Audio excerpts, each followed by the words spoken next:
മറിമായം.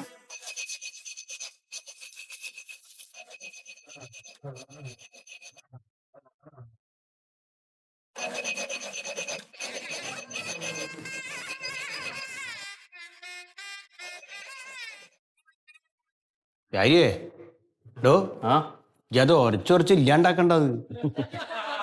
ഒരക്കാണ്ട് എങ്ങനെ പഴയ കാലമല്ല മൊയ്തൂക്ക. എന്തേലും അബദ്ധം വന്നാലേ പണി നമുക്ക് കിട്ടും. അല്ല, നിങ്ങൾ ഈ ബലൂൺ ഊതുന്നതിന് മുമ്പേ ഈ അങ്ങാടിയിൽ കച്ചവടം തുടങ്ങിയ ആളാ ഞാൻ. ഇന്നൊന്നും അവിശ്വസിക്കേണ്ട കാര്യമില്ല. അത് പറഞ്ഞാ വിശ്വാസത്തിന്റെ പ്രശ്നമല്ല മൊയ്തൂക്ക. ഇന്നാളെ നമ്മുടെ മീൻകാരി ശ്യാമളയില്ലേ, ഒരു മോതിരം പണയം വെക്കാൻ വേണ്ടി ഇവിടെ വന്ന്. അറിയണ ആളല്ലേ. ഞാൻ അവര് ചോദിച്ച പൈസ എടുത്തു കൊടുത്തു. അവസാനം നോക്കുമ്പോ എന്താണ്, അത് 1 gram ഗോൾഡ് ആയിരുന്നു. പിന്നെ ശമ്പളത്തിൽ നിന്നാ പൈസ പിടിച്ചു തീർത്തത്. ശ്യാമളന്റെ ശമ്പളത്തിനോ? ശ്യാമളയുടെ അല്ല, ഞങ്ങളുടെ ശമ്പളത്തിൽ നിന്ന്. ഈ ശ്യാമളയുടെ വീട്ടിൽ ഞാൻ പൈസ പോയി. ഓള് വാക്കത്തിരുത്തി എന്റെ പയ്യനെ പറഞ്ഞത്. രക്ഷപ്പെട്ടത് എന്റെ ഭാഗ്യം. ഓളെ സ്വഭാവമൊക്കെ നാട്ടുകാർക്ക് അറിയണല്ലേ. ആ ഒരു തട്ട് കിട്ടിയ പിന്നെ എത്ര ഉമ്മാനെ കെട്ടിയ വാപ്പയാണെങ്കിലും ഞാൻ കൃത്യമായിട്ട് നോക്കിയിട്ടേ പൈസ കൊടുക്കുള്ളൂ. അല്ല, ബലൂണിനോടുള്ള ഒരു വിശ്വാസം കൊണ്ടാണ് നമ്മൾ വീണ്ടും വീണ്ടും ഇവിടെ തന്നെ വന്ന് വെക്കണതേ. മൊയ്തുക്കാന്റെ ഇറക്ക് പിടിക്കാത്ത ഒരു സ്വഭാവം ഇതാണ്. ഒരു വിശ്വാസക്കേട്. നിങ്ങൾ ഇത് കണ്ടോ, ബലൂണ്. ഇത് നമ്മളെ കമ്പനി. അതൊരു വിശ്വാസമാണ്. അത് കുട്ടികൾക്ക് മുതൽ മുതിർന്നവർക്ക് വരെ ബലൂണ് ഭയങ്കര ഇഷ്ടമല്ലേ, അല്ലേ? ഒറ്റ മിനിറ്റ്. ഇപ്പൊ ഞാൻ ഇവിടെ നിന്ന് ഇരിക്കുന്നത് കേട്ടോ, കണ്ടോ? നിങ്ങളൊരു വിശ്വാസമല്ലേ ഇത്? ഞാൻ ഇവിടെ നിൽക്കുന്നത് ഈ ഇതന്നല്ലേ, അതെല്ലാം ഒന്നല്ലേ? അല്ലേ? കൈ എത്ര നോക്കി, എനിക്ക് പോയിട്ട് പണിയുണ്ട്. 57,300. 57,300 ഞാനായിട്ട് എപ്പോഴുണ്ട്.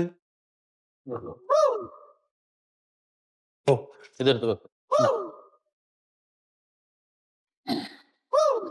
കുറച്ച് 500 വെച്ചോ ഉണ്ടെങ്കിൽ.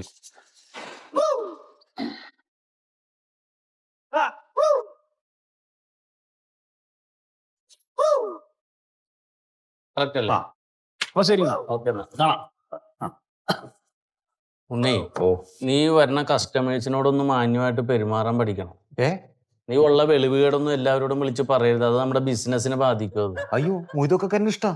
ഇഷ്ടക്കുറവിന്റെ ഞാൻ പറഞ്ഞേ ഉള്ളൂ. പിന്നെ ആ പണയത്തിലിരിക്കുന്ന വലിയ മാലകളുടെ ഓരോ മണി പറിച്ചു വെക്കാൻ പറഞ്ഞിട്ട് നീ വെച്ചാ അത് മണി പറിച്ചു വെച്ചാൽ നമുക്ക് ഇവിടെ മുതലാവില്ല. ഞാൻ പറഞ്ഞത് ഈ 2 എടുത്താലേ മുതലാവൂലൂ. വലിയ മാലിന്ന് ഒന്നെടുത്തിട്ട് എന്തുകൊണ്ട് ഉണ്ണി, ഈ 2 എടുത്ത് അവിടെ ഗ്യാപ്പ് വരും, ആളുകൾ തിരിച്ചറിയും. അപ്പൊ ഒരു മാലയെന്ന് അറിയാത്തോടത്തുനിന്ന് ഓരോ മണി ഓടിച്ചാ മതി. ഐഡിയയിൽ ചെയ്തിട്ടുണ്ട്. നമുക്ക് പാദസരവും ഈ അരഞ്ഞാണെന്നും ഈ 2 3 എടുത്താൽ കുഴപ്പമില്ല. ആരെങ്കിലും ഇങ്ങനെ കുത്തനെ നോക്കുവോ? മാല നമ്മ ഇങ്ങനെ നോക്കും. അപ്പൊ ഇരുന്ന് എടുത്തു കഴിഞ്ഞാൽ പാദസരം എടുക്കാം. വള്ളി മാത്രം വെച്ചാ കൊളുത്തൊടിയാതെ നോക്കണം. കൊളുത്തെടുത്ത് ഇതെങ്ങനെ മാല ഒന്നാക്കര്. പിന്നെ ഇന്ന് പണയം വെക്കണവരുടെ മണി ഇന്ന് തന്നെ പറിക്കണം. നാളത്തേക്ക് വെക്കരുത്. കാരണം അവര് എടുത്തുകൊണ്ട് പോയാൽ നമുക്കത് കിട്ടൂല. അല്ല, അതല്ലേ ഞാൻ ചെയ്തുകൊണ്ടിരിക്കുന്നത്. എന്നാ മൊയ്തു കടയിൽ നിന്ന് പരമാവധി മണി പൊട്ടിച്ചെടുത്തിട്ട് വെക്കുന്നത്. ഇതൊക്കെ എന്നെ വേണ്ടപ്പ. പാവം എന്തെങ്കിലും അരി കുടിക്കുക, അല്ലെങ്കിൽ അത് മോശമാണ് നമുക്ക്. അല്ല, നമ്മൾ എന്തെങ്കിലും ഒന്ന് ചെറുങ്ങനെ ചെയ്യാം. നമസ്കാരം.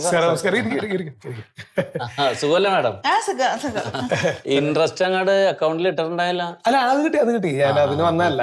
ഞാനേ നമ്മളിവിടെ ഇൻവെസ്റ്റ് ചെയ്തതിന്റെ കൂടെ കുറച്ചും കൂടി ക്യാഷ് ഇൻവെസ്റ്റ് ചെയ്യാന്ന് വിചാരിച്ചിരിക്കുകയാണ്. ഓ, അത് നന്നായി, അത് നന്നായി. അല്ല, ഞാൻ ആ ഒരു വിശ്വാസം കൊണ്ട് തന്നെ ഇങ്ങോട്ട് തന്നെ പോകുന്നത്. പിന്നിപ്പോ നമ്മളിപ്പോ ഈ പറഞ്ഞ പോലെ വേറെ ഒന്നും ചെയ്യാൻ പറ്റില്ല. അതല്ല, റിസ്ക് ആണ്, ബിസിനസ് റിസ്ക് ആണ്. പിന്നെ മാഡത്തിനൊരു സ്പെഷ്യൽ സ്കീം നമ്മൾ ആരംഭിച്ചിട്ടുണ്ട് 1-ാം തീയതി തൊട്ട്. ഈ കുറേശ്ശെ പൈസ നമുക്ക് ഇവിടെ ഇൻവെസ്റ്റ് ചെയ്യണമെങ്കിൽ അക്ഷയ തൃതീയ ദിവസം ഉണ്ടല്ലോ, നമ്മളൊരു 1/2 കിലോ കട്ട വീട്ടിലെത്തിച്ചു തരും. എന്ത് കട്ട? ഈ സ്വർണത്തിന്റെ. അത് എങ്ങനെയാണ്? അത് കുറേശ്ശെ പൈസ അടക്കാം. അപ്പൊ നിങ്ങളുടെ പൈസയുടെ അളവ് അനുസരിച്ചിട്ടുള്ള ഒരു കട്ട രാവിലെ വാതില് തുറക്കുമ്പോ തന്നെ നമ്മുടെ ആള് അവിടെ വീട്ടില്. അതൊരു ഐശ്വര്യം. അത് സ്റ്റാർട്ട് ചെയ്യാം. സ്വർണം എന്ന് പറഞ്ഞ ഭ്രാന്ത. ഈ അക്ഷയ തൃതീയയുടെ നമുക്ക് പിന്നെ വേറൊരു സ്കീം മാവേലി നാടുവാണിടും കാലം എന്ന് പറഞ്ഞിട്ട്. അതെന്ന് പറഞ്ഞാൽ ഈ അധികം സ്വർണ്ണമൊന്നും ഇപ്പൊ കാശുള്ളവരൊന്നും ഇട്ടു നടക്കാറില്ലല്ലോ. അപ്പൊ ഈ കള്ളന്മാര് പറിച്ചുണ്ടൊക്കെ ഓടാതിരിക്കാൻ അതും നമ്മളെ ഏൽപ്പിച്ചാല് അതിനൊരു കൃത്യമായ ഇൻട്രസ്റ്റ് തരും. പിന്നെ ആവശ്യമുള്ള സമയത്ത് ഉപയോഗിക്കുകയും ചെയ്യും. ഇവിടുന്ന് തന്നെ ഒന്ന് എടുക്കുക. പിന്നെ കല്യാണം ആവശ്യം കഴിഞ്ഞിട്ട് ഇവിടെ തന്നെ ഉണ്ടെന്ന് മാവേലി നാടുവാണിടും കാലം. അപ്പൊ ഈ മാവേലി നാടുവാണിടും കാലം അടിയാലേ മാഡത്തിന്? അതെ, ഇപ്പൊ തന്നെ ഞാൻ ഇവിടുത്തെ ഏറ്റവും വലിയ ഇൻവെസ്റ്റർ ആയെന്ന് എനിക്ക് തോന്നണേ. ഇല്ല, സാറിനെ കാണാൻ ഒരു 2-3 പേര് മുകളിലുണ്ട് പലിശ വാങ്ങണത്. കുറച്ചും കൂടി സാർ ഇൻവെസ്റ്റ് ചെയ്താ 1-ാം നമ്പർ സാറാവും. അതിന് അവാർഡും കൊടുക്കും നമ്മൾ ഇവിടെ അത് ശരി അത് ശരി. അത് ബലൂണോട് നമുക്ക് ജനങ്ങൾക്ക് ഒരു വിശ്വാസമുണ്ട്. അത് നമുക്ക് നടക്കൂല. കുട്ടികൾക്ക് ചെറിയ ബലൂണ്, മുതിർന്നവർക്ക് നമുക്ക് ഉത്സവ സ്ഥലത്ത് കളിക്കുന്ന വലിയ ബലൂൺ. ഉണ്ണി ആകാശത്തിലേക്ക് പോകുമ്പോൾ വലിയ ബലൂൺ എടുത്ത് ആൾക്കാർ തൂങ്ങി പോകുന്നുണ്ടില്ല. ഇത് തന്നെയാണ് വിശ്വാസം. അല്ലെ? അതെ, വെറുപ്പിക്കണ്ട.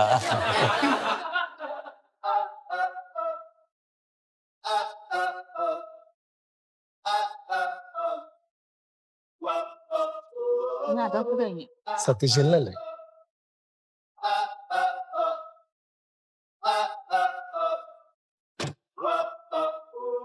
നമസ്കാരം.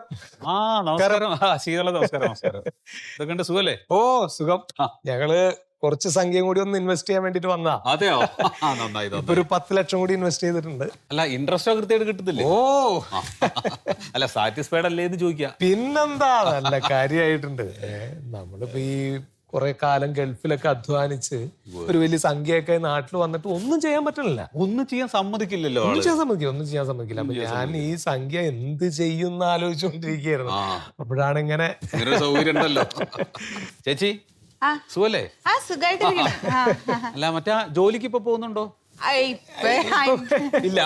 ചേട്ടന് ഇഷ്ടല്ല. അല്ല, ഇതിന് ആവശ്യമില്ലല്ലോ. ഇല്ല. പിന്നെ ഇപ്പൊ നമ്മുടെ കണക്കുകളും കാര്യങ്ങളൊക്കെ നോക്കാൻ തന്നെ ഒരാൾ വേണം. എല്ലാം ഡീൽ ചെയ്യുന്ന ആളാ. അല്ല, സാറിന്റെ കുടുംബമൊക്കെ ഗൾഫിലാണ്, ദുബായിലാണ്. കുട്ടികൾ അവിടെ പഠിക്കുകയാണ്. പിന്നെ അവിടെ നമുക്കൊരു സ്ഥാപനം ഉണ്ട്. ഓ, അവിടെ ഉണ്ടോ? ഉണ്ട്. അപ്പൊ അതിന്റെ മേലിലോട്ട് അവളാ. അവിടെ ഇവിടെയൊക്കെ ഉണ്ട്. ഞാനിപ്പോ ഒരാഴ്ചയിൽ അങ്ങോട്ട് പോകും, നേരെ തിരിച്ചിങ്ങോട്ടും വരും. അങ്ങനെയാണ്. അല്ല, എന്തെങ്കിലും കുടിക്കാൻ എന്തെങ്കിലും? അയ്യോ, ഒന്നും വേണ്ട, ഒന്നും വേണ്ട. ഒരു ചായ കുടിച്ചില്ല. ഇല്ല, ഞങ്ങൾ ഇപ്പൊ ഭക്ഷണം കഴിച്ച് ഇറങ്ങിയുള്ളൂ. നമ്മൾ എന്തെങ്കിലും വെള്ളം കുടിച്ചു? ഒന്നും വേണ്ട, ഒന്നും വേണ്ട. സന്തോഷം. ഓ, ആയിക്കോട്ടെ. അപ്പൊ ശരി. എന്ത് നല്ല മനുഷ്യനല്ലേ. പെരുമാറ്റം എന്ന് പറഞ്ഞത് എങ്ങനെയായിരിക്കും? ഇവിടെ ഈ ഒരു സെറ്റപ്പുള്ള ഒരാളാണെന്ന് തോന്നുന്നത്. ആ തിരക്കിലും നമ്മളോട് ഒരു ചായ കുടിക്കണമെന്ന് ചോദിച്ചാൽ അതിപ്പോ ഈ പ്രൈവറ്റ് സ്ഥാപനത്തിലൊക്കെ അങ്ങനെ തന്നെ ആയിരിക്കും. കുടിച്ചിട്ടല്ല. നല്ല ചോദ്യം കണ്ടോ?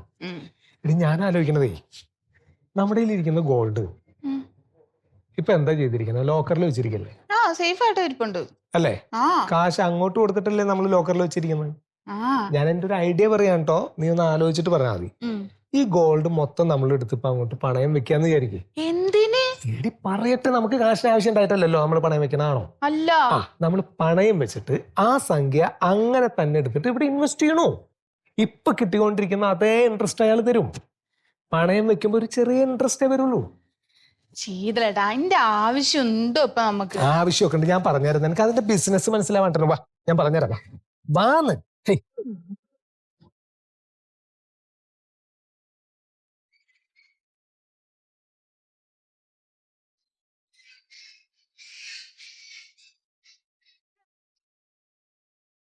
മണ്ടോ, മണ്ടോ, ആ ഫോൺ റിങ് ചെയ്യണായിട്ടില്ലേ? ഇങ്ങോട്ട് എടുക്കാതെ.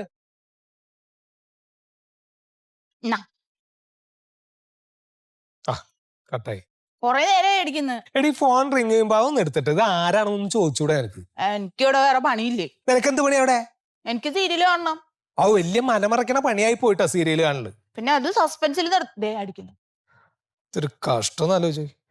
ഹലോ, ആ ബലൂൺ. ഹലോ, ഹലോ, എന്താ? ബലൂൺ ചിട്ടി ഫണ്ട് പൊട്ടിയെന്ന്, സത്യശീലം മുങ്ങിയെന്ന്.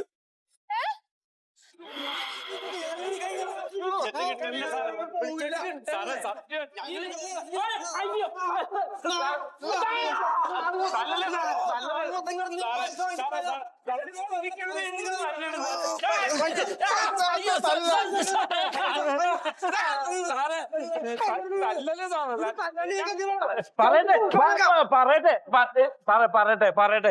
ഞങ്ങള് ജീവിക്കാൻ വേണ്ടിട്ട് ഇവിടെ സത്യം സാറാണ് ഇതെല്ലാം. ഫോൺ അവിടെയാണ് സാറേ. കാല് പിടിക്കാൻ സാറേ, കാല് പിടിക്കാൻ സാറേ. ഞങ്ങളൊന്നും എടുത്തിട്ടില്ല, ഞങ്ങളൊന്നും കിട്ടണില്ല. ഒന്ന് പറ മൊയ്തൂക്ക. തല്ലല്ല ഞങ്ങളിവിടെ കുറെ ഇൻവെസ്റ്റ് ചെയ്തിട്ടുണ്ടല്ലോ ആ പൈസ കൂടി തരാൻ നിങ്ങക്ക് പറ്റുമോ? ഇല്ല സത്യം സാറിന് അറിയാൻ പാടില്ല, വിളിച്ചിട്ട് കിട്ടണില്ല, ഒരാഴ്ചയായിട്ട് ഞങ്ങൾ വിളിക്കണം. മാഡം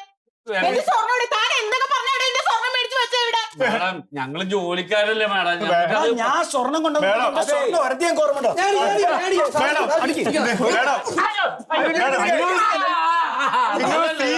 അമ്മയല്ലേ പങ്ങളല്ലേ ഒന്ന് തലല്ലാന്ന് പറഞ്ഞൂടെ എനിക്ക്?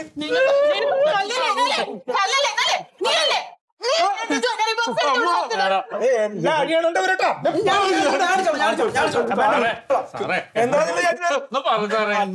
അല്ല നിങ്ങൾ ഇവിടെ എത്ര ഇൻവെസ്റ്റ് ചെയ്ത് അടിക്കണേ? കൂട്ടം കൂടി അടിക്കണുണ്ട്, ഞാൻ കയറി അടിച്ചു.